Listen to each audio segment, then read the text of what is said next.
જો દરેક સાધનોની કિંમત ભગવાને આપેલી વસ્તુઓથી જ છે. જો ભગવાને આપેલો આ દેહ ને ઇન્દ્રિયો ન હોય તો માણસે ગોતેલી ઉત્તમમાં ઉત્તમ વસ્તુઓની કોઈ કિંમત નથી રહેતી. ગમે તેટલું મોંઘું ટીવી લાવ, પણ ભગવાન આંખો જ લઈ લે તો ગમે તેટલું કિંમતી ટીવી હોય એની કોઈ કિંમત ખરી?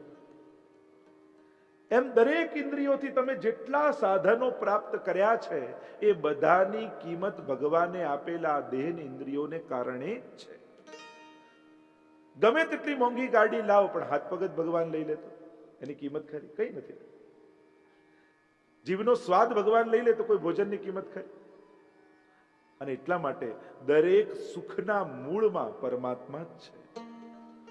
વિજ્ઞાન ગમે તેટલા સાધનો શોધે, પણ એ બધાની કિંમત ભગવાને. જો આપણે કહીએ દુનિયાના 7 અજુબા 8 અજુબા, સૌથી મોટું આશ્ચર્ય આ દેહ જ છે. કેવી આંખો, અને આ જ આંખોને જોતા કેટલા ભાવો પ્રગટ થાય. ક્રોધે આમાં દેખાય, પ્રેમે આ દેખાય, કરુણાએ દેખાય. આ જ આંખો, પણ એમાં કેટલા ભાવોને લઈને જોઈએ. કોઈ વસ્તુને જોતા કેટલી ભાવનાઓ જાગે.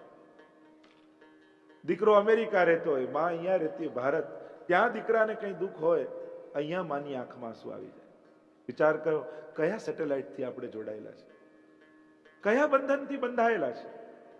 આ એક અજુબો આ માનવ દેહ જ છે. જોવા જાઓ, આ દરેક ઇન્દ્રિયોના કાર્યો તમે જુઓ.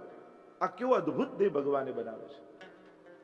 ભગવાન કહે એવું વિજ્ઞાન તને સમજાવું છું જેનાથી દુઃખરૂપ સંસારમાંથી તું ઓળંગી જઈશ. એમ કહેતા 3જા શ્લોકમાં પરમાત્મા કહે, પ્રભુ કહે, મને ભજનારો મને પામે. એ તો આગળ વાત કરી, પણ જે મારામાં ભાવ નથી રાખતો, મારામાં ભક્તિ નથી રાખતો, મારામાં શ્રદ્ધા વિનાનો જે મનુષ્ય છે એ મૃત્યુરૂપી સંસાર ચક્રમાં જ ભટકતો રહે છે. એ સંસારથી ઉગરી શકતો નથી, બહાર આવી શકતો નથી.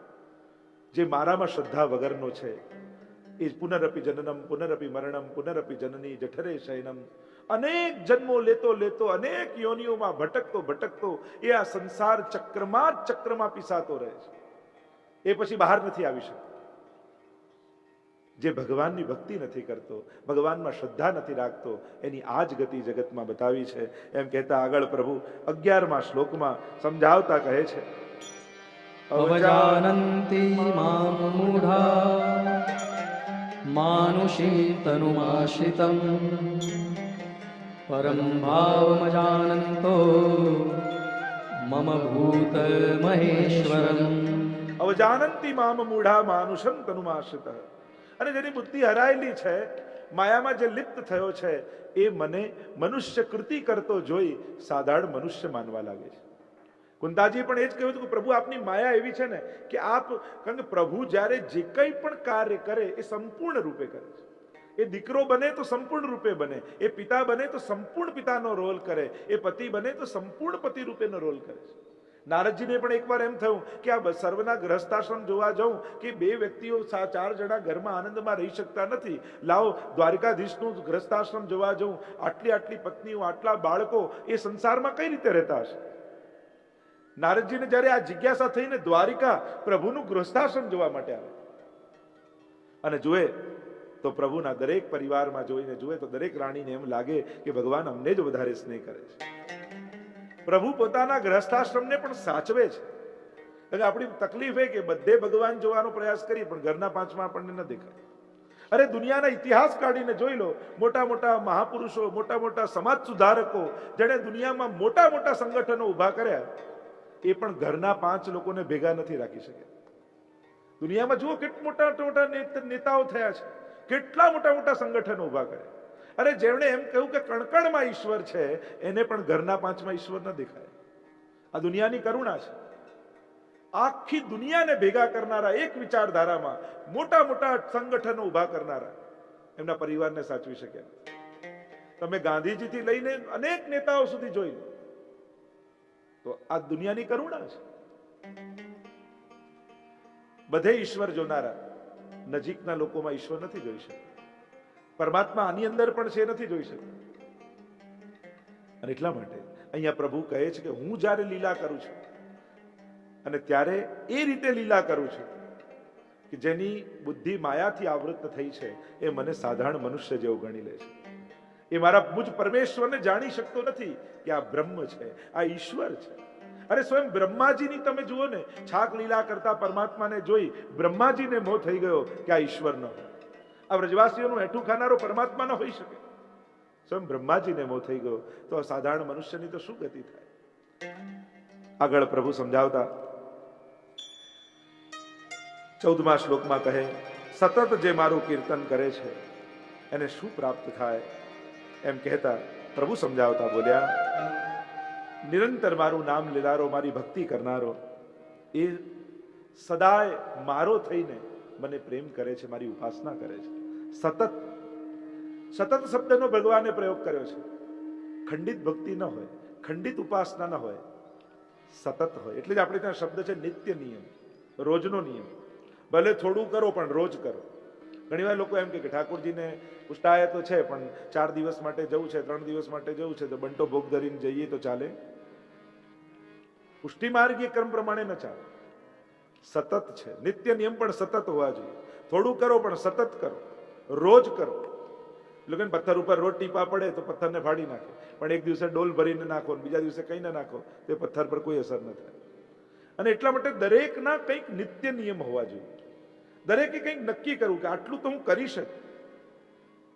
ભલે એક અષ્ટાક્ષરની માળા કરો, ભલે એક યમનાષ્ટકનો પાઠ કરો, પણ કોઈક નિત્ય નિયમ દરેકના જીવનમાં હોવો જોઈએ કે આટલું તો હું કરીશ જ. આ જો નિત્ય નિયમ રહ્યો ને તો તમારા જીવનમાં ભક્તિ જોડાયેલી રહેશે. પણ છોડવાની કોશિશ કરીને મનને ખોટા એક્ઝામ્પલો નહીં આપવા. કારણ કે એક દિવસ તમને એમ થયું કે એક દિવસ નહીં કરું તો ચાલશે, એટલે તમને એક્ઝામ્પલ મળ્યું કે એ દિવસે નહોતું કર્યું એટલે ચાલી ગયું, તો આજે નહીં કરું તો ચાલશે. મનને થોડુંક નબળું પાડો ને પછી એ છૂટ લેતું જ જાય. એટલે નિત્ય નિયમ જે કરી લીધા હોય એ કેમે કરીને પૂરા કરવાના જ. અને ન થાય તો નક્કી કરો કે એ દિવસે હું ભોજન નહીં કરું. આવી દ્રઢતાથી જૂના લોકોમાં જોવા મળે, જૂના વૈષ્ણવમાં. અને જૂના વૈષ્ણવ જે નિયમ લેતા ને એ કેમે કરીને પૂરું કરતા જ. અને એટલા માટે જ એમના જીવનમાં આ સેવા અને ભક્તિ બની રહી. સતત જે પ્રભુનું નામ લે છે એ મને ઉપાસે છે પ્રેમથી, મારો ભક્ત છે એમ કહેતા 17મા શ્લોકમાં સમજાવતા પ્રભુ કહે, પ્રભુ બધાના સ્વરૂપનું જ્ઞાન કરાવતા કહે છે, આ જગતનો દાતા એટલે કે ધારણ કરનારો હું છું, સર્વ કર્મ ફળોને આપનારો હું છું. પિતા, માતા, દાદા જે જાણવા યોગ્ય છે એ પવિત્ર ઓમકાર તેમજ ઋગ્વેદ, સામવેદ, યજુર્વેદ હું જ છું. એમ પરમાત્મા સમજાવતા કહે, સર્વના મૂળમાં કેવલ ને કેવલ હું છું. એમ કહેતા 22મા શ્લોકમાં પ્રભુ કહે, અનન્યા ચિંતયંતો મામ, અનન્ય ભાવે જે મારું ચિંતન કરે, મારી ઉપાસના કરે છે, તેષામ નિત્યાભિયુક્તાનામ યોગક્ષેમમ વહામ્યહમ. જે મને સાચવી લે છે એનું બધું જ હું સાચવી લઉં છું. સુંદર વાત કરતા પ્રભુએ કહ્યું, અનન્ય ભાવે જે સતત મારું ચિંતન કરે ને મારી ઉપાસના, મારી સેવા કરે, એનો યોગ અને ક્ષેમ હું કરું છું. પ્રાચીન સમયમાં એક અર્જુન મિશ્ર નામના પંડિત હતા. બહુ મોટા પ્રકાંડ ગીતાના ઉપાસક. અને જ્યારે ગીતાજીનું અધ્યયન કરી રહ્યા હતા ત્યારે એમને આ શ્લોક જ્યારે અધ્યયન કરતા કરતા આવ્યો ત્યારે એમને થયું કે અહીંયા યોગક્ષેમમ વહામ્યહમ વહન કરું છું, કંઈક ભૂલ લાગે છે. અહીંયા ખરેખર તો દદામ્યહમ હોવું જોઈએ, એનું યોગક્ષેમ હું એને આપું છું. એટલે એને ટીકા લખતા લખતા વહામ્યહમ શબ્દ ચેકી નાખ્યો અને કાપી નાખ્યો અને ત્યાં લખ્યું દદામ્યહમ, એને હું આપું છું. બહુ પ્રકાંડ પંડિત, પણ ઘરમાં અવ્યાવૃત નિષ્કંચનતા. ઘરમાં કંઈ જ ભોજનનું હતું નહીં. એટલે પત્નીએ કહ્યું કે તમે ગીતાના આટલા ઉપાસક અને ગીતાજીમાં ભગવાન કહે છે કે બધું હું કરી આપું છું, અને આપ તો ગીતાજીને સુધારનારા, આજે આપે જો આ શ્લોકમાં વહામ્યહમ કાપી દદામ્યહમ લખી. પણ એક વાત હું જાણું છું, ભગવાનની વાણીમાં આપણાથી સુધારો ન કરાય. અરે હું સંસ્કૃતનો આટલો પ્રકાંડ પંડિત, શું સાચું ખોટું હું જાણું છું. આ વહામ્યહમ વહી જાઉં છું, વહી લઈ જાઉં છું. આપે બરાબર છે. કહ્યું કે નાથ ઘરમાં તો કાંઈ નથી, આપ કંઈક વ્યવસ્થા કરીને આવો. કે હમણાં હું જાઉં અને કંઈક ને કંઈક વ્યવસ્થા કરીને ચોક્કસ આવીશ. ઠાકોરજી પર સંપૂર્ણ ભરોસો છે, એ ચોક્કસ આપશે. અને બહાર ગયા. ઘરમાં નિષ્કંચનતા કંઈ જ નથી. અને એક નાનકડું બાળક અનાજનો કોથળો લઈને આવ્યો એમના ઘરે. દરવાજો ખટખટાવ્યો, જોયું કોણ છું? અરે તમારા પતિએ આ અનાજ મોકલાવ્યું છે અને મૂકવા માટે આવ્યું છે. અરે આટલું બધું અનાજ અમારા ઘરમાં, અને તું આટલો નાનકડો બાળક આટલું બધું ઉચકીને અહીંયા લાવ્યો કઈ રીતે? બસ તમારા પતિદેવ એક આદર્શ બ્રાહ્મણ છે અને એમના માટે મને આ માન છે, એટલા માટે હું આપવા આવ્યો છું. જોયું એવું સુંદર બાળક, પણ એનો હોઠ કપાયેલો, લોહી નીકળતું. પત્નીએ પૂછ્યું કે તારા આટલું સુંદર નાજુક બાળક, તું તારું આ હોઠ કપાયેલો કેમ છે, લોહી ક્યાંથી નીકળે? કે તમારા પતિએ મને માર્યું છે. અરે આવું કેમ થાય? એમણે માર્યું, તું અનાજ મૂકવા માટે આવ્યો, અહીં તમને સમજમાં નહીં આવે, ક્યાં મૂકું? એવું અહીંયા મૂકી દે. મૂકીને એ નીકળી ગયો. અને પતિ થોડી વાર થઈ, બધે ગોતતા ગોતતા આવ્યા, ક્યાંય કંઈ મળ્યું નહીં. સાંજના સમયે ખાલી હાથે પાછા આવ્યા. પત્નીએ દરવાજો ખોલ્યો અને કહ્યું કે તમે આટલું અનાજ મોકલાવ્યું, મોડા ક્યાંથી આવ્યા? મેં કયું મોકલાવ્યું? અરે નાનકડું બાળક મૂકવા આવ્યું હતું ને કહ્યું હતું કે તમારા માટે આપવા માટે આવ્યું છે, તમે મોકલાવ્યું છે, તમે આ મોકલાવ્યું ને એ ઉચકીને લઈને આવ્યો. પેલાને થયું અરે મેં કયું નાના બાળકને મોકલાવ્યું? કે હા, અને તમે એને બિચારાને મોઢા પર માર્યું, એનો હોઠ કપાયેલો હતો. ત્યારે પેલાને યાદ આવ્યું કે નાનું બાળક બીજું કોઈ નહીં, સ્વયં પરમાત્મા હતા, અને હોઠ એટલા માટે કપાયેલો હતો કે મેં ભગવદ વાણી જે વહામ્યહમ હતું એને કાપી દદામ્યમ લખ્યું. ભગવાન આપતા નથી પણ ઉચકીને વહી જાય છે. જીવને ઉચકી લે છે એની વિપત્તિઓમાં. જે અનન્ય ભાવે ભગવાનને ભજે છે, ભગવાન એને ઉચકીને પાર ઉતારી. અને એટલા માટે પેલો ફૂટસ્ટેપની વાર્તા આવતી ને કે પેલો જીવ વ્યક્તિ જતો હતો અને પાછળ પાછળ પગલા દેખાયા, ત્યારે લીલોતરી હતી, સારા સંજોગો હતા, અને પાછળ પાછળ પગલાની છાપ દેખાઈ, અને પેલો વળીને જુએ કે હા કોઈ મારી પાછળ પરમાત્મા આવી રહ્યા છે, એ મારી જોડે છે.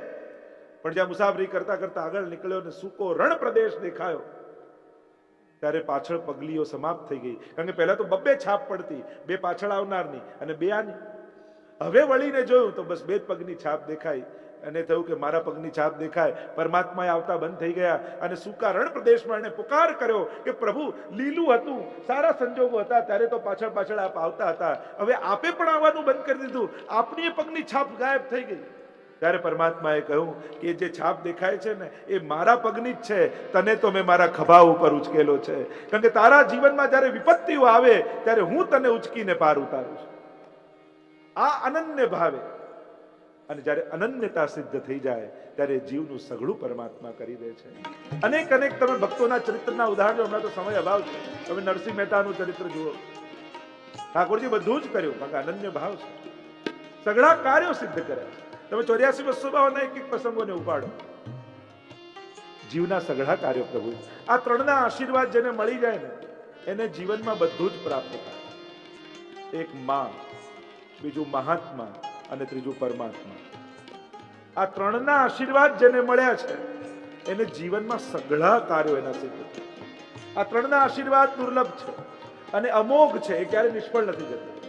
એક માના આશીર્વાદ, માં જ્યારે દિલથી આશીર્વાદ આપે એ તમારું ભાગ્ય પણ બદલી નાખે. બીજું મહાત્મા, કોઈ મહાત્માના ચરણ પકડ્યા હોય ને એના દિલથી આશીર્વાદ નીકળે, સઘળું કાર્ય થઈ જાય. અને પરમાત્મા, આ ત્રણના આશીર્વાદ જેને મળે એને જીવનમાં સઘળા મનોરથો પૂરા થાય. આગળ આપણે તો 18 અધ્યાય પૂરા કરવાના છે. વહામ્યહમ.